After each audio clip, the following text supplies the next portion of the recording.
At bago tayo mapatuloy sa ating balitaan mga Kabombot Star Nation, atin naman tunghayan itong special report dahil ngayon nga ay sineselebrate natin ang 128th anniversary ng Independence Day dito sa Pilipinas. Kalayaan 2026, ang laban para sa tunay na kalayaan. Narito, panoorin natin mga Kabombot Star Nation ang inihandang special report ni Bopo John Flores.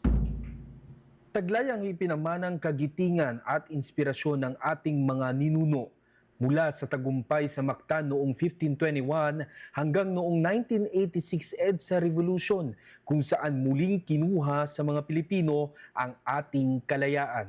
By the President of the United States to proclaim the independence of the Philippines. Sa ikasandaang 28 anibersaryo ng ating kalayaan, isang mahalagang tanong ang muling umuukit sa kamalayan ng bawat Pilipino. Tunay na nga ba tayong malaya? Noong Hunyo 12, 1878, iwinagayway ang watawat ng Pilipinas at unang pinatugtog ang ating pambansang awit sa Kawit, Cavite. Ngunit kakaunti ang nakakaalam dahil hindi agad kinilala ng Espanya at Estados Unidos ang deklarasyong ito. Sa kabila ng pagdedeklara ng kalayaan, nagpatuloy pa ang pakikibaka ng mga Pilipino para sa tunay na kaserinlan. Mahigit 100 taon matapos ang makasaysayang araw na iyon, nananatiling buhay ang diwa ng paglaban para sa bayan.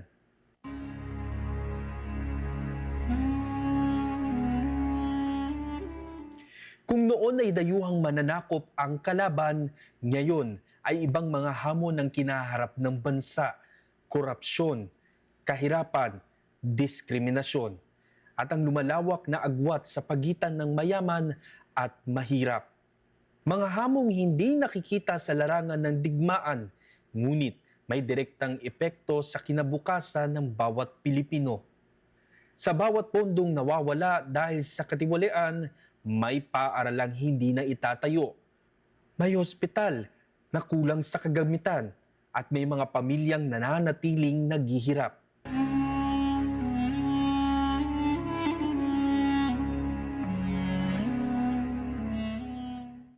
Alam mo ba, ang 8 sinag ng araw sa watawat ng Pilipinas ay sumisimbolo sa 8 lalawigang unang nag-aklas laban sa Espanya. At bagamat madalas nating naririnig na ang 3 bituin ay para sa Luzon, Visayas at Mindanao, may mga historiador na nagsasabi ang orihinal na kahulugan nito ay para sa Luzon, Panay at Mindanao. Isa rin sa mga palaisipan ng kasaysayan ng tunay na kulay ng unang watawat ng Pilipinas na hanggang ngayon ay pinag-aaralan pa ng ilang maninileksik.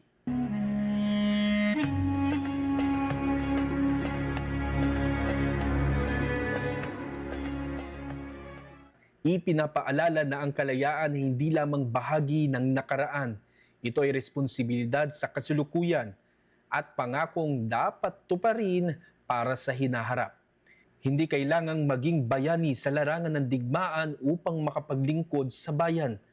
Sa panahon ngayon, ang pagiging tapat, ang pagtanggi sa korupsyon, ang pagboto ng may pananagutan, at ang pagsasabi ng katotohanan ay mga anyurin ng pagmamahal sa bayan. Kailangan natin pahalagahan ang kalayaan dahil ito ay hindi madali na ginawa ng ating mga bayani. Upang makamtan natin ang kalayaan na ito, madami nagsakripisyo para sa makamtan natin ang kalayaan na ginugunita po natin.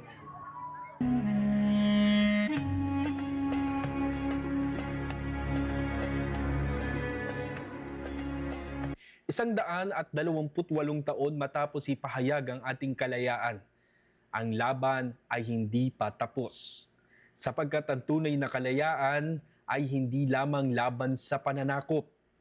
Ito ay pinaglalaban araw-araw laban sa katiwalian, kawalan ng katurungan at kawalang pakialam. Ngayong araw ng kalayaan mga kabombo Star Nation, hindi lamang natin alalahanin ang mga bayani ng nakaraan. Maging bayani rin tayo sa kasalukuyan. Ipagpatuloy natin ang laban para sa kalayaan. Kalayaan mula sa kahirapan, kagutuman, kawalan ng katarungan at iba pang mga balakid sa ating pag-unlad.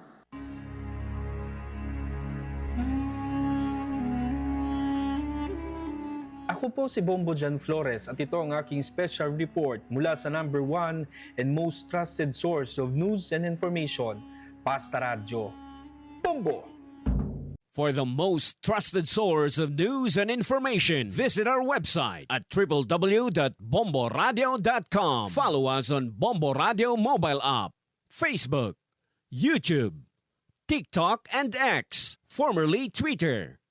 Like, share, and stay connected. Anytime, anywhere.